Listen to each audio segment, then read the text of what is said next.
Hello again. So for the final video, we will be looking at some work I did over a year ago. And this neural network is a little bit more complex, a little bit more involved than the previous case study. And we'll be working with some real images here. So first I'll explain the mission that I did this analysis on. And then we'll talk about the projective geometry analysis associated with that mission. And then we'll talk about the neural network. So for those unfamiliar, the Hayabusa-II was a JAXA satellite that went and visited the asteroid Ryugu. It arrived at Ryugu in 2018 and left in 2019, and it actually took some surface samples and returned those to Earth in 2020. Now on the Hayabusa-II, there were 3 cameras. There was 1 telescopic camera and 2 wide-angle cameras. Now, the object we are interested in for this talk is the Minerva-II-2 rover. So the Hayabusa-II actually had 3 rovers on board, and it deployed them onto the surface of Ryugu. And the Minerva-II-2 rover was located right next to the wide-angle 2 camera, and therefore some images of the rover were taken when it was deployed. So here's an image of showing the mission profile for the Minerva-II-2 separation procedure. First, the Hayabusa-II came to a lower altitude, then it performed the separation operation, then it went up to a slightly higher altitude, and it used its telescopic camera to monitor the Minerva as it orbited Ryugu before it landed. So again, it used its telescopic camera and was taking images of Minerva as it orbited around Ryugu. So here are some images that the telescopic camera took, and you can see that the object's quite far away, and so we actually have very little information. We just have a few pixels to indicate that Minerva is there. Now, unfortunately, Minerva had a fault, and this fault meant that Minerva was unable to relay information back to the Hayabusa-II about its position, about its inertia. So, because of this, the JAXA decided to use the Minerva-II as an experimental device for estimating or measuring the gravitational field of Ryugu. So since we know the geometry and we know the inertial properties of the object, they released it into an orbit with unknown velocities, we'll get to in a minute, and then they observed the orbit, and in this way they were able to make some inferences about the asteroid gravity. So you can see here, this is from a JAXA research paper, and they have plotted the orbit of the Minerva-II-2 in yellow here, and these are the location where they were actually able to get images because they had the telescopic camera pointed in one direction. So from these images, JAXA made an estimation of the deployment speed of 0.1924 meters per second. Okay, so now we're all caught up. Now the question that was presented to me is, what can we do with the wide-angle camera images? Because as I said, when the Minerva-II-2 was deployed, the wide-angle 2 camera also caught some images. Now, of course, the wide-angle 2 camera has a wide field of view, so as the object departs from the camera, the object becomes very small very fast. So in terms of usable images for analysis, it's fewer than potentially what we were able to work with the telescopic camera. So you can see here, as the object gets further and further away, there's only a few pixels of information there that we can withdraw. And also, sometimes the background is black, sometimes it's gray, so there's lots of different sources of noise, and the dynamic range changes, and you can see some different noise artifacts. So these are the real images that we have to work with. It's also worth noting that these images are from the collaboration of a number of research institutes and JAXA and the universities in Japan. So all credit to them for these wonderful pictures. So first of all, what can we do with some simple projective geometry based on these pictures?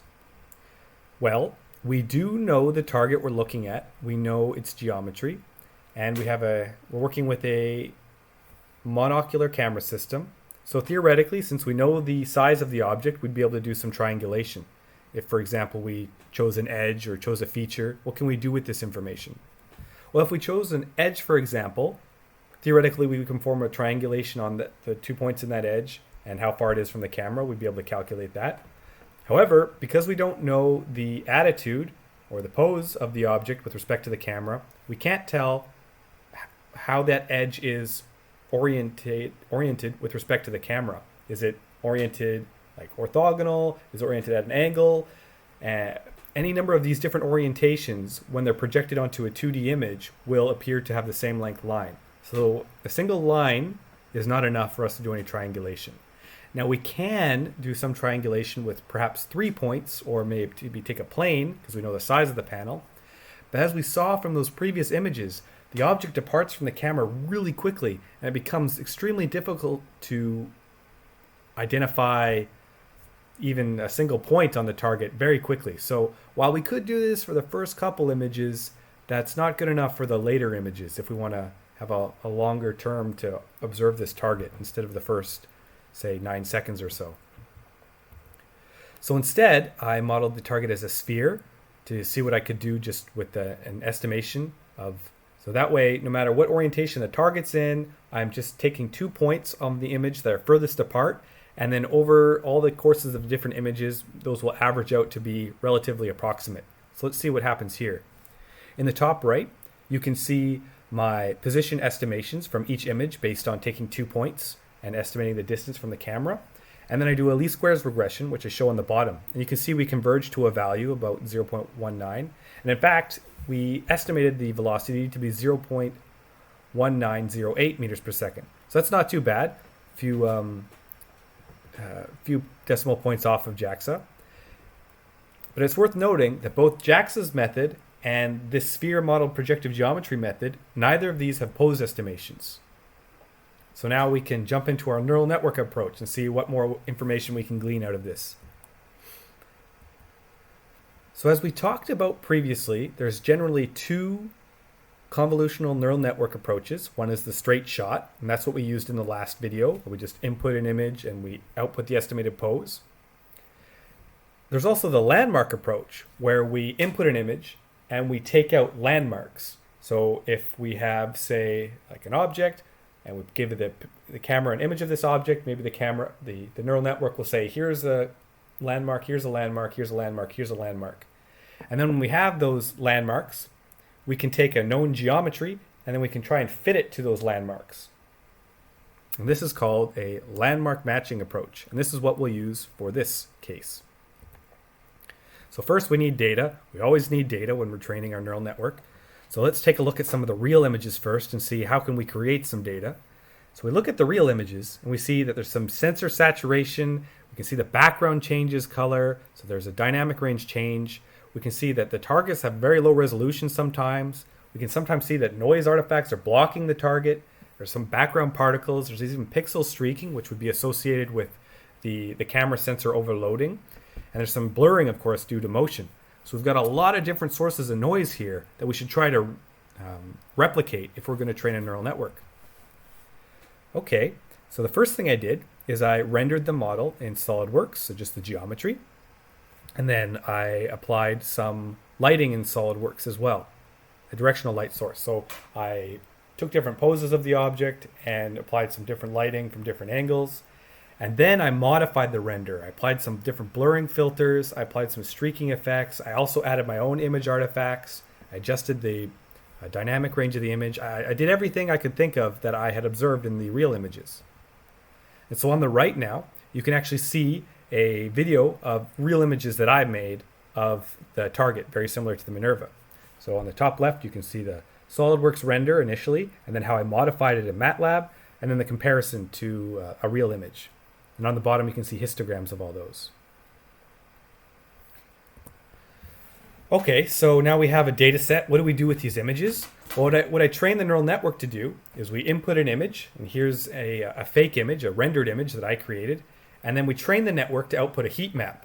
So the heat map is essentially an image saying, I'm pretty sure there's a landmark here, red, and if it's blue, then it says, I don't think there's a landmark there. So you kind of get these little bullseyes thinking, I think there's a landmark here, I think there's a landmark here, I think there's a landmark here.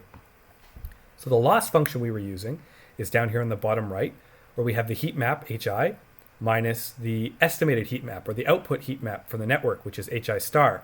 And of course, we just simply do a least squares error. We want to reduce that, minimize that loss. So that's our function. So next, what do we do with these heat maps? Well, we use a process which is called P&P, or perspective endpoint.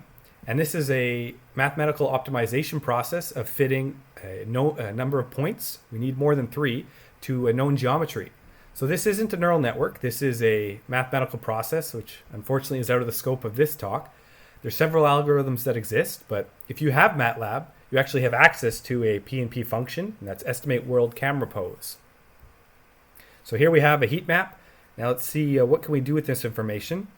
Well, to give you some perspective, I've drawn on a plane for the top and a plane for the bottom that lines up all those different points that the neural network output. So you can see a point 1, point 2, and point 3, and then you could fit a plane to that. So you can sort of get an idea of, well, if we have a plane here and a plane here, then we can probably estimate the pose of the object. So there's a number of different ways to do this, but this just gives you an idea or helps you visualize going from landmarks to pose.